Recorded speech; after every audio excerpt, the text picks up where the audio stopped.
Good morning, everybody. This is Eva. This is Wen. Hey, Wen, do you read the newspaper today?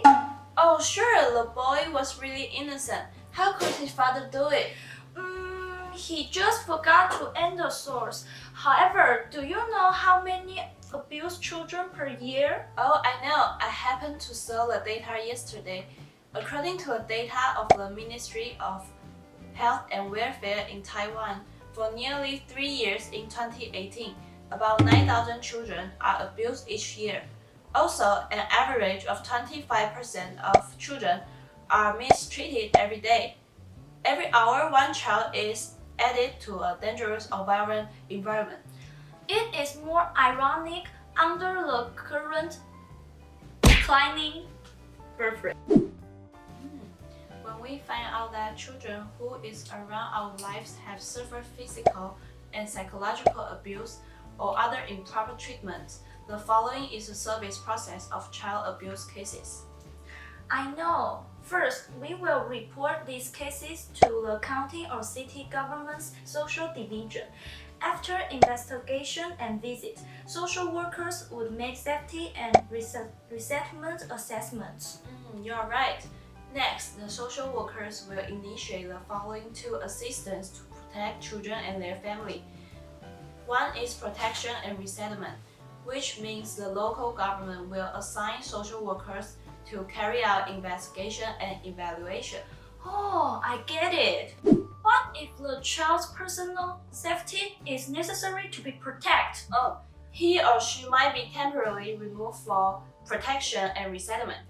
But the family is the best growing environment for children.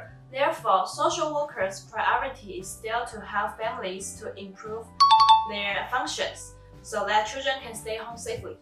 I see. What is the other assistance? It is provide family assistance and require parents to participate in parental education. The causes of child abuse are complex, and sometimes it might be due to the weak situation of the family environment, or the parent lack the ability of parental education. Therefore, after the social workers are involved in the investigation, they will also help to link resources to improve the disadvantaged situation of children and their families. Oh, this way can help parents receiving parental education, enhancing the function of family protection and education, and reducing the risk of child abuse. Then children can grow up happily. Yeah! Do you know the Protection of Children and Youth Welfare and Rights Act was originally separate two laws? Really? Which two laws? Child Welfare Act and Juvenile Welfare Act. In 1989, the United Nations published the Convention on the Rights of the Child, which had a profound impact on Taiwan. When the Child Welfare Law was amended in 1994, the United Nations Convention on the Rights of the Child was referenced. The service targets are integrated into one in 2003. The resources are used to a maximum, and a special chapter for the protection of children's rights is added. The best interests of children are also considered. What's the difference between the law nowadays and before? So much. For example, the social workers are fully committed to the professional protection of children.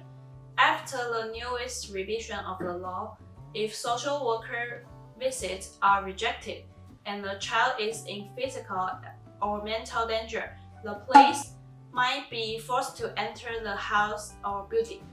As a result, when a child abuse can happen, social workers have more power to save them. Bingo! Besides, the welfare of children has been changed from the residual welfare model to the institutional redistributive model. Haha! It's your turn to explain children abuse in Philippines. Count on me. According to the survey which was investigated by UNICEF in Philippines, there are 80% of the children having experienced all kinds of violence at home, school, communities, even online. Wow! Compared to our country, it's pretty high percentage. definition of the children in Philippines is different. Based on the law of Philippines, child means the one who is under 18 years old or the one who has been already 18 years old.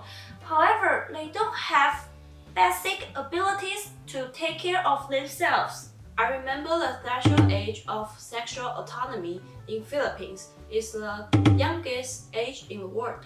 Right, only 12 years old. So, how do they deal with the case about children abuse? In there, citizens can report child abuse cases to the Ministry of Welfare and Development, police stations, or other law enforcement agencies. The law of Philippines stipulates that teachers and administrators of public school, law enforcement personnel, medical staff, and government officials must report all cases of child cruelty.